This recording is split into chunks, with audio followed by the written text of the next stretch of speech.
का खालसा वाहिगुरु जी की फतेह। सतनाम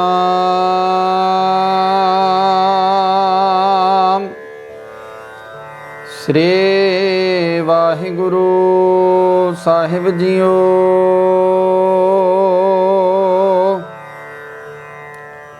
गोजरी महला चौथा घर तीजा। एक ओंकार सतगुर प्रसाद।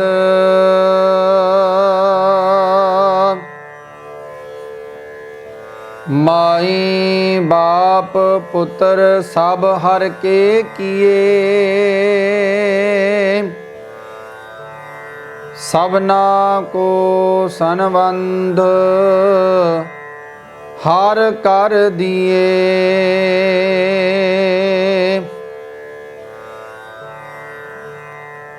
माई बाप पुत्र सब हर के किए।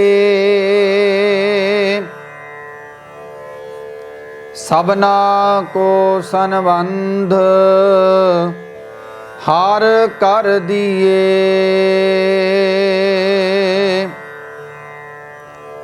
हमरा जोर सब रहो मेरे वीर।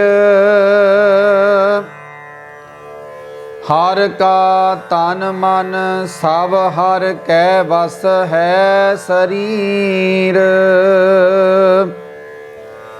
रहाओ भगत जना को सरदा आप हर लाई। विचे गृहस्थ उदास रहाई।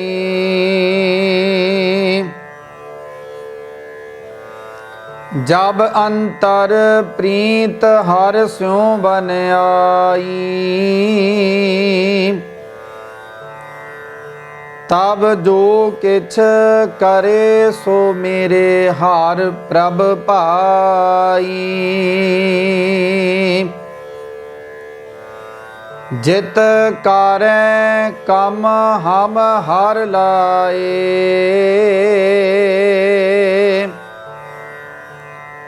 सो हम करह जो आप कराए।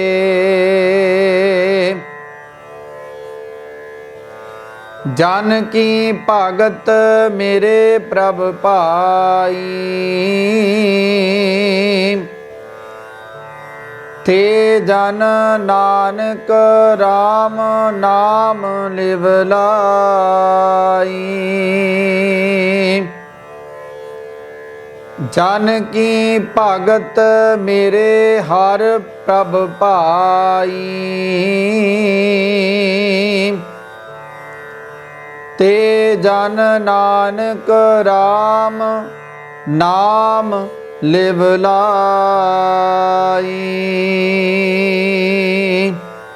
वाहिगुरु जी का खालसा वाहिगुरु जी की फतेह। परम सत्कारयोग गुरु की साजी निवाजी साध संगत जीओ। आप जी वड्डे भागां वाले हो जो कि आप जी ने अज दे ये पावन अमृतमयी बचन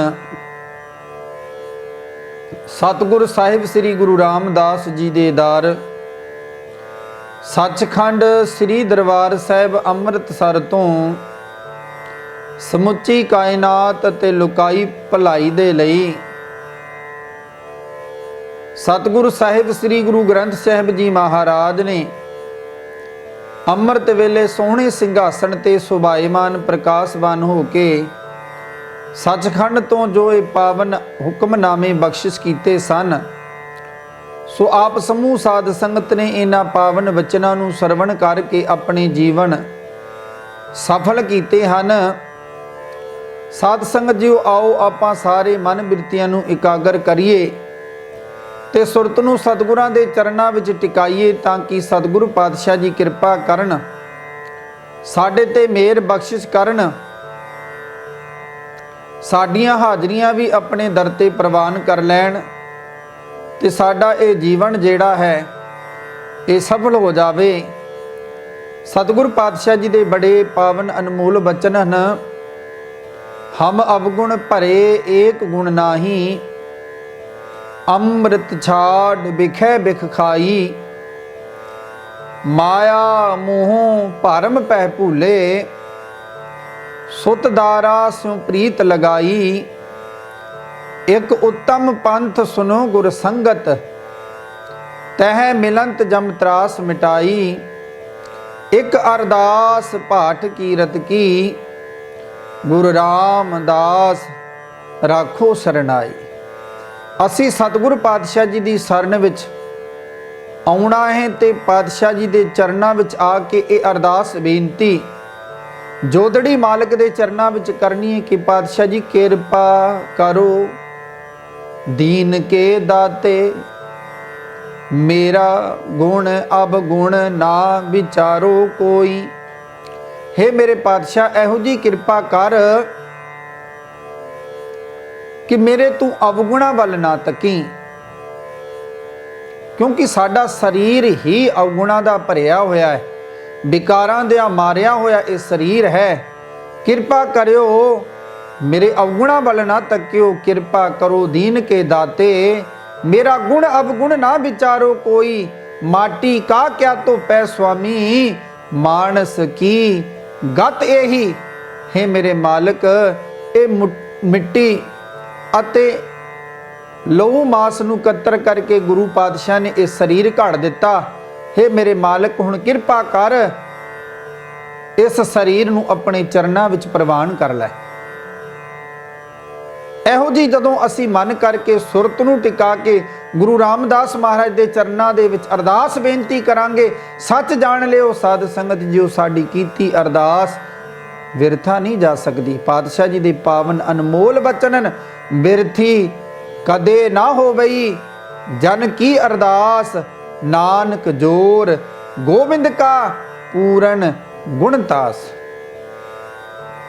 वो अपने भगतां दी अपने सेवकां दी अरदास नूं कदे व्यर्थ नहीं जाण दिंदा। मालक ये रहमत करदा है, बख्शिश करदा है वो मेरा मालक पातशाह जी।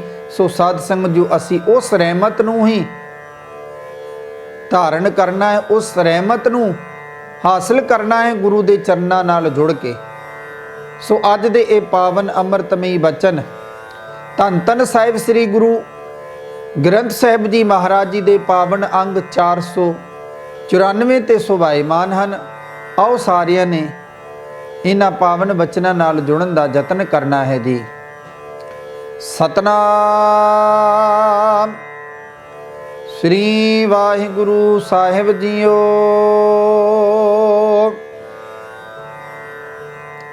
गुजरी महला चौथा घर तीजा। एक ओंकार सतगुर प्रसाद।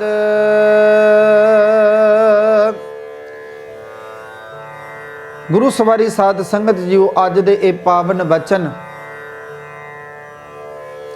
गुजरी राग दे अंदर सतगुरु साहिब श्री गुरु रामदास जी महाराज जी दे पावन मुखारबिंद तो उचारण किए गए ये पावन बचन हन।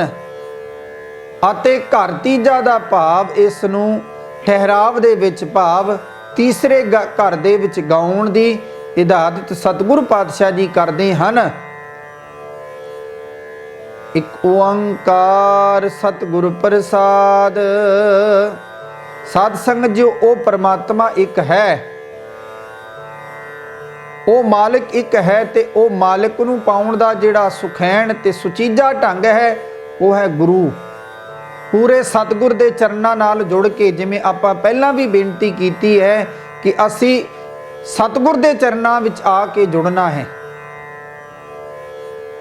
जिवें पातशाह जी दे पावन वचन हन, कबीर चरण कमल की मौज को कहो कैसे अनमान, कहते को शोभा नहीं देखा ही फरमान। कबीर साहब फरमान करते हैं, हे पातशाह जी, आप जी के चरणों में मैं जदों का टिकिया है, आप जी के गुण, आप जी की शोभा वखियान नहीं की जा सकती।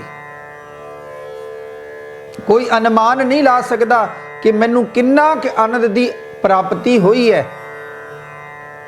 सो इत्थे भी गुरु पातशाह ये समझा रहे हैं, भाई जे उस एक परमात्मा नाल जुड़ना है तो फिर पूरे गुरु की शरण विच आ जा। सतगुर आयो शरण तुहारी, मिले सूख नाम हर शोभा, चिंता लाए हमारी। गुरु पातशाह जी किन्नियां बख्शिशां करते हैं।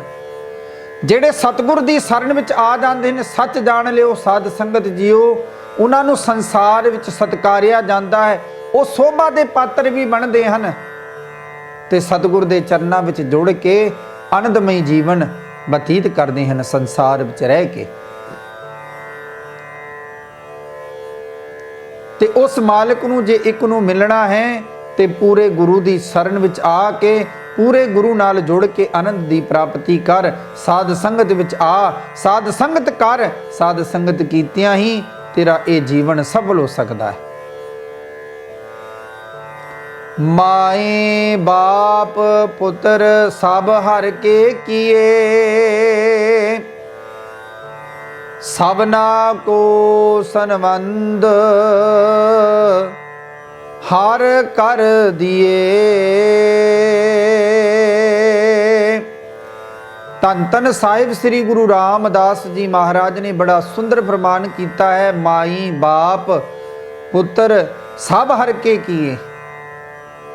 हे भाई, माँ अते प्यो अते पुत्र, ये सारे रिश्ते जिन्ने भी हैं ना परमात्मा दे बनाए हुए हैं। इन्हां सबना वास्ते आपो विच दा रिश्ता परमात्मा ने आप ही बनाया होया है। सो ये सारे जीवन राह विच असी जान लीए कि रुकावट हैं, ये साडे मन दे भरम हैं। ये रिश्ते रुकावट नहीं हैं। साध संग जो रुकावट ते ओ बनते हैं जेड़े मनमुख जीव इन्हां नूं सच मन बैठते हैं।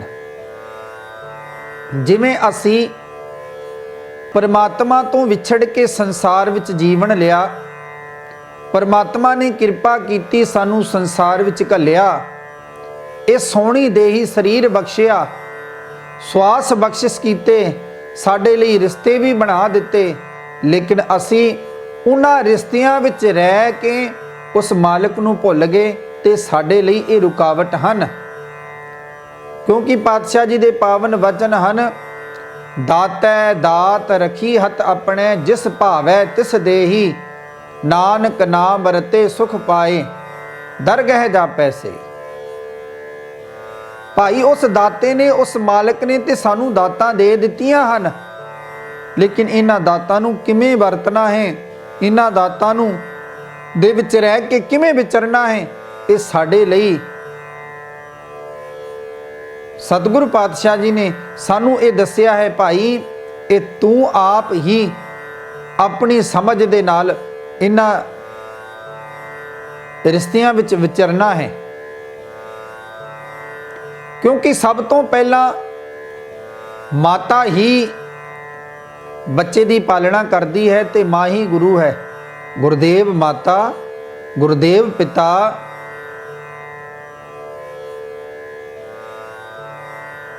साध संग जो गुरुदेव ही माता है। क्यों? क्योंकि सब तो पहला जिहड़ा रिश्ता बनता है वो माँ नाल बनता है। इहो जिहा कोई संसारिक जीव नहीं जिहड़ा माँ तो विगर होवे। साध संग जो ताया चाचा चाची जां होर अनेकां रिश्ते असी कह सकते हैं नहीं होणगे साडे, लेकिन माँ दा ते रिश्ता साडे लई जरूर है। क्योंकि माँ दी कुखों ही असी जन्म धारिया है। सो सब तो पूजनिक माता दा रिश्ता है। गुरु पातशाह फरमान करते ने, भाई दात प्यारी विसरिया दातारा। ਅਸੀਂ ਦਾਤਾ ਨੂੰ ਪਿਆਰੀਆਂ ਸਮਝਣ ਲੱਗ ਜਾਂਦੇ ਹਨ। ਜਿਹੜਾ ਦਾਤਾ ਦੇਣ ਵਾਲਾ ਦਾਤਾਰ ਹੈ ਉਸ ਨੂੰ ਭੁੱਲ ਜਾਂਦੇ ਹਨ। ਇਸੇ ਕਰਕੇ ਅਸੀਂ ਜੀਵਨ ਵਿੱਚ ਦੁੱਖ ਪਾਉਂਦੇ ਹਾਂ, ਦੁੱਖ ਭੋਗਦੇ ਹਾਂ। ਸੋ ਧੰਨ ਧੰਨ ਸਾਹਿਬ ਸ੍ਰੀ ਗੁਰੂ ਰਾਮਦਾਸ ਮਹਾਰਾਜ ਜੀ ਬਖਸ਼ਿਸ਼ ਕਰਦੇ ਹੋਏ ਸਮਝਾ ਰਹੇ ਨੇ, ਭਾਈ ਇਹ ਸਾਰੇ ਰਿਸ਼ਤੇ ਪ੍ਰਮਾਤਮਾ ਨੇ ਆਪ ਤੇਰੇ ਲਈ ਬਣਾਏ ਹਨ। ਇਹ ਤੇਰੇ ਜੀਵਨ ਰਾਹ ਵਿੱਚ ਕੋਈ ਰੁਕਾਵਟ ਨਹੀਂ, ਰੁਕਾਵਟ ਤੇ ਤੇਰੀ ਸੋਚ ਤੇ ਸਮਝ ਹੈ। ਕਿਉਂਕਿ ਇਹਨਾਂ ਤੋਂ ਬਿਗਰ ਸੰਸਾਰ ਅੱਗੇ ਨਹੀਂ ਵੱਧਦਾ। ਇਹ ਸਾਰੇ ਰਿਸ਼ਤੇ ਪ੍ਰਮਾਤਮਾ ਨੇ ਬਣਾਏ ਨੇ ਤੇ ਤੇਰਾ ਫਰਜ਼ ਹੈ ਇਹਨਾਂ ਸਾਰਿਆਂ ਰਿਸ਼ਤਿਆਂ ਦਾ ਸਤਿਕਾਰ ਕਰਦਿਆਂ ਹੋਇਆਂ ਤੂੰ ਕਿਤੇ ਉਸ ਮਾਲਕ ਨੂੰ ਨਾ ਭੁੱਲ ਜਾਵੀਂ। ਜਿਵੇਂ ਸਾਧ ਸੰਗ ਜੋ ਦੁਨੀਆਵੀ ਗੱਲ ਲੈ ਕੇ ਆਪਾਂ ਵਿਚਾਰ ਕਰੀਏ, ਛੋਟਾ ਬੱਚਾ ਹੋਵੇ ਤੇ ਮਾਤਾ ਉਸ ਨੂੰ ਅਨੇਕਾਂ ਤਰ੍ਹਾਂ ਦੇ ਖਿਡੌਣੇ ਲੈ ਕੇ ਦੇ ਦਿੰਦੀ ਹੈ। ਬੱਚਾ ਖਿਡੌਣਿਆਂ ਨਾਲ ਖੇਡਣਾ ਵੀ ਲੱਗਦਾ ਹੈ ਤੇ ਮਾਂ ਆਪਣਾ ਕੰਮਕਾਰ ਕਰਨ ਲੱਗ ਪੈਂਦੀ ਹੈ। ਜਦੋਂ ਉਹ ਬੱਚਾ ਖਿਡੌਣਿਆਂ ਤੋਂ ਅੱਕ ਜਾਂਦਾ ਹੈ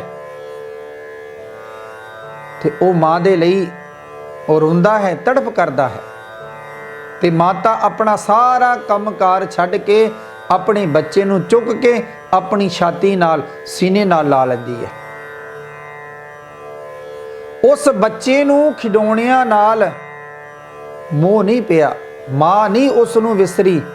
ਤੇ ਸਾਧ ਸੰਗ ਜੋ ਮਾਤਾ ਦਾ ਦੋਸ਼ ਨਹੀਂ, ਮਾਤਾ ਨੇ ਖਿਡੌਣੇ ਖੇਡਣ ਲਈ ਦਿੱਤੇ ਸਨ।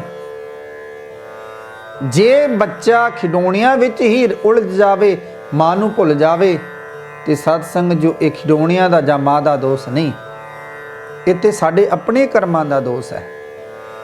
ਸੋ ਇਸੇ ਤਰ੍ਹਾਂ ਗੁਰੂ ਪਾਤਸ਼ਾਹ ਨੇ, ਉਸ ਮਾਲਕ ਨੇ ਸਾਡੇ ਲਈ ਇਹ ਰਿਸ਼ਤੇ ਵੀ ਬਣਾਏ ਹਨ। ਸਾਰਾ ਸੰਸਾਰ ਮਾਇਆ ਰੂਪੀ ਧਾਰਨ ਕੀਤਾ, ਸਾਡੇ ਲਈ ਬਣਾਇਆ ਹੈ। ਲੇਕਿਨ ਇਹ ਸਾਡੀ ਆਪਣੀ ਸਮਝ ਹੈ ਕਿ ਅਸੀਂ ਆਪਣੇ ਉਸ ਪਰਮਾਤਮਾ ਵਾਹਿਗੁਰੂ ਨੂੰ ਭੁੱਲ ਜਾਈਏ। ਇਹਨਾਂ ਸੰਸਾਰ ਦੇ ਰਿਸ਼ਤਿਆਂ ਨਾਲ ਜੁੜ ਕੇ, ਮਾਇਆ ਨਾਲ ਜੁੜ ਕੇ ਉਸ ਮਾਲਕ ਨੂੰ ਭੁੱਲ ਜਾਈਏ ਤੇ ਮਾਲਕ ਦਾ ਕੋਈ ਦੋਸ਼ ਨਹੀਂ। ਮਾਲਕ ਨੇ ਤੇ ਸਾਡੇ ਚੰਗੇ ਲਈ ਬਣਾਏ ਸਨ, ਲੇਕਿਨ ਅਸੀਂ ਆਪਣੀ ਸਮਝ ਅਨੁਸਾਰ ਇਹਨਾਂ ਦੀ ਵਰਤੋਂ ਗਲਤ ਕਰ ਲਈ। ਸੋ ਇੱਥੇ ਗੁਰੂ ਪਾਤਸ਼ਾਹ ਇਹ ਸਮਝਾ ਰਹੇ ਨੇ, ਭਾਈ ਅਸੀਂ ਉਸ ਮਾਲਕ ਨਾਲ ਜੁੜਨਾ ਹੈ, ਮਾਲਕ ਨੂੰ ਹੀ ਸੱਚ ਮੰਨਣਾ ਹੈ। ਇਹ ਸਾਰੇ ਰਿਸ਼ਤਿਆਂ ਬਿਗਰ ਸੰਸਾਰ ਅੱਗੇ ਨਹੀਂ ਵੱਧ ਸਕਦਾ। ਇਹ ਤੇ ਪ੍ਰਮਾਤਮਾ ਦੀ ਆਪ ਲੀਲਾ ਹੈ, ਆਪ ਖੇਡ ਹੈ। ਹਮਰਾ ਜੋਰ ਸਭ ਰਹੋ ਮੇਰੇ ਵੀਰ, ਹਰ ਕਾ ਤਨ ਮਨ ਸਭ ਹਰ ਕੈ ਵਸ ਹੈ ਸਰੀਰ। हे ਮੇਰੇ ਵੀਰ, ਪਰਮਾਤਮਾ ਦੇ ਟਾਕਰੇ ਤੇ ਸਾਡਾ ਕੋਈ ਜ਼ੋਰ ਚੱਲ ਹੀ ਨਹੀਂ ਸਕਦਾ। ਸਾਡਾ ਇਹ ਸਰੀਰ, ਸਾਡਾ ਇਹ ਮਨ, ਸਭ ਕੁਝ ਪਰਮਾਤਮਾ ਦਾ ਹੀ ਤੇ ਬਣਾਇਆ ਹੋਇਆ ਹੈ। ਸਾਡਾ ਸਰੀਰ ਪਰਮਾਤਮਾ ਨੇ ਆਪਣੇ ਵਸ ਵਿੱਚ ਕੀਤਾ ਹੈ ਤੇ ਆਪ ਚਲਾਉਣ ਵਾਲਾ ਮਾਲਕ ਹੈ। ਤੇ ਅਸੀਂ ਉਸ ਮਾਲਕ ਨੂੰ ਭੁੱਲ ਜਾਂਦੇ ਹਾਂ ਤੇ ਆਪਣੀ ਸਮਝ ਅਨੁਸਾਰ ਆਪਣੇ ਜੀਵਨ ਨੂੰ ਬਤੀਤ ਕਰਦੇ ਹਾਂ। ਤੇ ਸਾਧ ਸੰਗ ਜੋ ਸੰਸਾਰ ਦੇ ਵਿੱਚ ਫਿਰ ਇਨਸਾਨ ਦੁੱਖ ਹੀ ਪ੍ਰਾਪਤ ਕਰਦਾ ਹੈ। ਸੋ ਇਸ ਪਾਵਨ ਮੁਖਵਾਕ ਦੀਆਂ ਇਹ ਬੰਦ ਦੀਆਂ ਤੁਕਾਂ ਹਨ। ਭਗਤ ਜਨਾ ਕੋ ਸਰਦਾ ਆਪ ਹਰ ਲਾਈ, ਵਿਚੇ ਗ੍ਰਸਤ ਉਦਾਸ ਰਹਾਈ। ਇੱਥੇ ਗੁਰੂ ਪਾਤਸ਼ਾਹ ਜੀ ਬਖਸ਼ਿਸ਼ ਕਰਦਿਆਂ ਹੋਇਆਂ ਸਮਝਾ ਰਹੇ ਨੇ, हे ਭਾਈ, ਪਰਮਾਤਮਾ ਆਪ ਹੀ ਆਪਣੇ ਭਗਤਾਂ ਨੂੰ ਆਪਣੇ ਚਰਨਾਂ ਦੀ ਪ੍ਰੀਤੀ ਬਖਸ਼ ਦਿੰਦਾ ਹੈ। ਉਸ ਦੀ ਕਿਰਪਾ ਦੇ ਨਾਲ ਹੀ ਸਾਨੂੰ ਸਾਧ ਸੰਗਤ ਪ੍ਰਾਪਤ ਹੁੰਦੀ ਹੈ। ਬਿਨ ਭਾਗਾਂ ਸਤ ਸੰਗ ਨਾ ਲੱਭੈ, ਬਿਨ ਸੰਗਤ ਮਹਿਲ ਭਰੀ ਜੈ ਜੀਓ। ਬਿਨਾ ਭਾਗਾਂ ਤੋਂ ਸਾਧ ਸੰਗਤ ਪ੍ਰਾਪਤ ਨਹੀਂ ਹੁੰਦੀ। ਉਹ ਮੇਰਾ ਮਾਲਕ ਪਰਮਾਤਮਾ ਆਪ ਆਪਣੇ ਪਿਆਰਿਆਂ ਤੇ ਭਗਤਾਂ ਤੇ ਕਿਰਪਾ ਕਰਦਾ ਹੈ ਤੇ ਆਪਣੇ ਚਰਨਾਂ ਦੀ ਪ੍ਰੀਤੀ ਆਪ ਹੀ ਬਖਸ਼ ਦਿੰਦਾ ਹੈ। ਉਹਨਾਂ ਭਗਤ ਜਨਾਂ ਨੂੰ ਗ੍ਰਸਤ ਜੀਵਨ ਵਿੱਚ ਵੀ ਮਾਂ ਪਿਓ ਪੁੱਤਰ ਇਸਤਰੀ ਆਦਿਕ ਸੰਬੰਧੀਆਂ ਦੇ ਵਿੱਚ ਹੀ ਰਹਿੰਦਿਆਂ ਰਹਿੰਦਿਆਂ ਨੂੰ ਹੀ ਮਾਇਆ ਵਿੱਚ ਉਹ ਆਪ ਨਿਰਲੇਪ ਰੱਖਦਾ ਹੈ। ਉਹ ਕਿਹੜੇ ਜੀਵ ਹਨ ਜਿਹੜੇ ਪਰਮਾਤਮਾ ਨੂੰ ਆਪਣਾ ਤਨ ਮਨ ਸਭ ਕੁਝ ਅਰਪਣ ਕਰ ਦਿੰਦੇ ਹਨ। ਉਹ ਭਾਵੇਂ ਇਹਨਾਂ ਗਿਰਸਤ ਜੀਵਨ ਵਿੱਚ ਰਹਿੰਦੇ ਹੋਣ, ਭਾਵੇਂ ਉਹ ਸਕੇ ਸੰਬੰਧੀਆਂ ਦੇ ਵਿੱਚ ਵਿਚਰਦੇ ਹੋਣ, ਲੇਕਿਨ ਉਹ ਵਿਚਰਦਿਆਂ ਹੋਇਆ ਵੀ ਆਪ ਨਿਰਲੇਪ ਰਹਿੰਦੇ ਹਨ। ਸੋ ਇਹੋ ਜਿਹੀ ਭਗਤੀ ਦੀ ਸਾਨੂੰ ਲੋੜ ਹੈ, ਇਹੋ ਜਿਹੀ ਪ੍ਰੀਤੀ ਦੀ ਲੋੜ ਹੈ। ਜਿਨ੍ਹਾਂ ਨੇ ਇਹੋ ਜਿਹਾ ਪ੍ਰੇਮ ਪ੍ਰਮਾਤਮਾ ਲਈ ਪ੍ਰਾਪਤ ਕਰ ਲਿਆ ਹੈ, ਉਹਨਾਂ ਦਾ ਜੀਵਨ ਸਫਲ ਹੋ ਜਾਂਦਾ ਹੈ।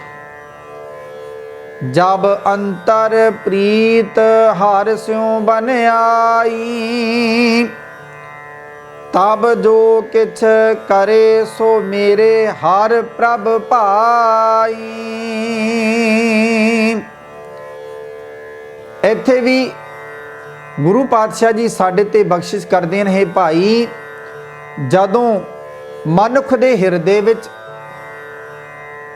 ਪਰਮਾਤਮਾ ਨਾਲ ਪਿਆਰ ਬਣ ਜਾਂਦਾ ਹੈ, ਤਦੋਂ ਮਨੁੱਖ ਜੋ ਕੁਝ ਕਰਦਾ ਹੈ ਉਸ ਦੀ ਰਜ਼ਾ ਵਿੱਚ ਹੀ ਕਰਦਾ ਹੈ, ਤੇ ਉਹ ਮੇਰੇ ਪਰਮਾਤਮਾ ਨੂੰ, ਉਸ ਮਾਲਕ ਨੂੰ ਚੰਗਾ ਲੱਗਦਾ ਹੈ। ਜਿਨ੍ਹਾਂ ਦੀ ਪ੍ਰੀਤੀ ਪਰਮਾਤਮਾ ਨਾਲ ਬਣੀ ਹੈ, ਜੋ ਉਹ ਕੁਝ ਕਰਦੇ ਹਨ ਉਹ ਪਰਮਾਤਮਾ ਦੀ ਮੌਜ ਵਿੱਚ, ਪਰਮਾਤਮਾ ਦੀ ਰਜ਼ਾ ਵਿੱਚ ਰਹਿ ਕੇ ਹੀ ਕਰਦੇ ਹਨ, ਤੇ ਉਹ ਸਭ ਕੁਝ ਪਰਮਾਤਮਾ ਨੂੰ ਆਪ ਕੀਤੇ ਹੋਏ ਕਰਮ ਉਹਨਾਂ ਦੇ ਚੰਗੇ ਲੱਗਦੇ ਹਨ। ਜਿਤ ਕਾਰੈ ਕੰਮ ਹਮ ਹਰ ਲਾਏ, ਸੋ ਹਮ ਕਰੈ ਜੋ ਆਪ ਕਰਾਏ। ਉਹ ਮਾਲਕ ਜੋ ਕਰਾਉਂਦਾ ਹੈ, ਇਨਸਾਨ ਉਹ ਕੁਝ ਕਰਦਾ ਹੈ। ਹੇ ਭਾਈ, ਜਿਸ ਕਾਰ ਵਿੱਚ, ਜਿਸ ਕੰਮ ਵਿੱਚ ਪਰਮਾਤਮਾ ਸਾਨੂੰ ਲਾਉਂਦਾ ਹੈ, ਜਿਹੜਾ ਕੰਮ, ਜਿਹੜਾ ਕਰਮ ਕਰ ਪਰਮਾਤਮਾ ਸਾਥੋਂ ਕਰਾਉਂਦਾ ਹੈ, ਅਸੀਂ ਉਹੀਓ ਕਰਮ ਕਾਰ ਕਰਦੇ ਹਾਂ। ਤੇ ਸਾਧ ਸੰਗਤ ਜੋ ਜਦੋਂ ਅਸੀਂ ਆਪਣੀ ਮਤ ਅਨੁਸਾਰ ਕੁਝ ਵੀ ਕਰੀਏ, ਤੇ ਉਹ ਸਾਧ ਸੰਗਤ ਜੋ ਸਾਨੂੰ ਨਰਕਾਂ ਦਾ ਭਾਗੀ ਬਣਾ ਲੈਂਦਾ ਹੈ। 84 ਤੋਂ ਬਚਣ ਦੇ ਲਈ ਅਸੀਂ ਪ੍ਰਭੂ ਦੇ ਹੁਕਮ ਵਿੱਚ ਰਹੀਏ। ਜਿਵੇਂ ਸਾਰਾ ਸੰਸਾਰ, ਸਾਰੀ ਕਾਇਨਾਤ ਪਰਮਾਤਮਾ ਦੇ ਹੁਕਮ ਵਿੱਚ ਹੈ। ਹੁਕਮੇ ਅੰਦਰ ਸਭ ਕੋ, ਬਾਹਰ ਹੁਕਮ ਨਾ ਕੋਈ। ਸਭ ਕੁਝ ਪਰਮਾਤਮਾ ਦੇ ਹੁਕਮ ਦੇ ਵਿੱਚ ਹੈ, ਲੇਕਿਨ ਇਨਸਾਨ ਆਪਣੀ ਸਿਆਣਪ ਕਰਕੇ ਪਰਮਾਤਮਾ ਤੋਂ ਦੂਰ ਹੋ ਗਿਆ। ਜਿਨ ਕੀ ਭਗਤ ਮੇਰੇ ਪ੍ਰਭ ਭਾਈ, ਤੇ ਜਨ ਨਾਨਕ RAM ਨਾਮ ਲਿਵ ਲਾਈ। ਪਾਤਸ਼ਾਹ ਜੀ ਫਰਮਾਨ ਕਰਦੇ ਨੇ, ਜਿਨ ਕੀ ਭਗਤ ਮੇਰੇ ਪ੍ਰਭ ਭਾਈ, ਤੇ ਜਨ ਨਾਨਕ RAM ਨਾਮ ਲਿਵ ਲਾਈ। ਸਤਿਗੁਰ ਪਾਤਸ਼ਾਹ ਜੀ ਨੇ ਇੱਥੇ ਸਾਨੂੰ ਬੜਾ ਸੁੰਦਰ ਸਮਝਾਇਆ ਹੈ।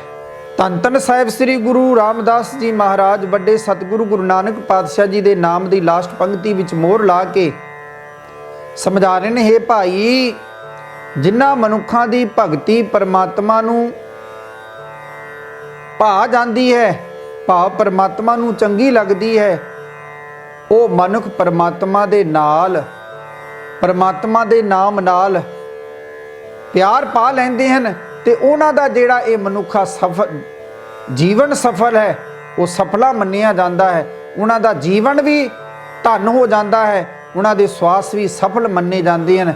ਜਿਹੜੇ ਜੀਵ ਪਰਮਾਤਮਾ ਨੂੰ ਆਪਣੇ ਹਿਰਦੇ ਰੂਪੀ ਘਰ ਵਿੱਚ ਵਸਾ ਕੇ ਰੱਖਦੇ ਹਨ, ਪਰਮਾਤਮਾ ਦੇ ਨਾਮ ਵਿੱਚ ਰਹਿ ਕੇ, ਪਰਮਾਤਮਾ ਦੇ ਹੁਕਮ ਵਿੱਚ ਰਹਿ ਕੇ ਆਪਣੇ ਜੀਵਨ ਨੂੰ ਬਤੀਤ ਕਰਦੇ ਹਨ, ਉਹ ਇਸ ਲੋਕ ਦੇ ਵਿੱਚ ਵੀ ਤੇ ਪਰਲੋਕ ਦੇ ਵਿੱਚ ਸਤਿਕਾਰੇ ਜਾਂਦੇ ਹਨ। ਸੋ ਸਾਧ ਸੰਗਤ ਜੀ, ਆਪ ਜੀ ਵੱਡੇ ਭਾਗਾਂ ਵਾਲੇ ਹੋ। ਆਪ ਜੀ ਨੇ ਅੱਜ ਦੇ ਪਾਵਨ ਮੁਖਵਾਕ ਦੀ ਵਿਚਾਰ ਨਾਲ ਸਾਂਝ ਕੀਤੀ ਹੈ। 10 ਪਾਸਿਓਂ ਵਿਚਾਰਾਂ ਕਰਦੀਆਂ ਅਨੇਕਾਂ ਪ੍ਰਕਾਰ ਦੀਆਂ ਭੁੱਲਾਂ ਗਲਤੀਆਂ ਹੋ ਗਈਆਂ ਹੋਣਗੀਆਂ, ਗੁਰੂ ਅਤੇ ਗੁਰੂ ਦੀ ਸਾਧ ਸੰਗਤ ਬਖਸ਼ਣਯੋਗ ਹੈ। ਸਾਧ ਸੰਗਤ ਜੋ ਕਿ ਕਿਸੇ ਮਾਈ ਭਾਈ ਦਾ ਕੋਈ ਚੰਗਾ ਸੁਝਾਅ ਹੋਵੇ, ਜੋ ਦਾਸ ਨਾਲ ਸਾਂਝ ਕਰਨੀ ਚਾਹੁੰਦੇ ਹੋਣ, ਤੇ ਦਾਸ ਦਾ ਇੰਡੀਆ ਦਾ ਨੰਬਰ ਹੈ ਜੀ 8750 10 63 75। ਆਪ ਜੀ ਇਸ ਨੰਬਰ ਤੇ ਦਾਸ ਨਾਲ ਸੰਪਰਕ ਕਰ ਸਕਦੇ ਹੋ, ਜਾਂ ਚੱਕਦੇ ਟੀਵੀ ਦੀ ਵੈਬਸਾਈਟ ਤੇ ਵੀ ਆਪ ਜੀ ਆਪਣੇ ਸੁਝਾਅ ਦੇ ਸਕਦੇ ਹੋ।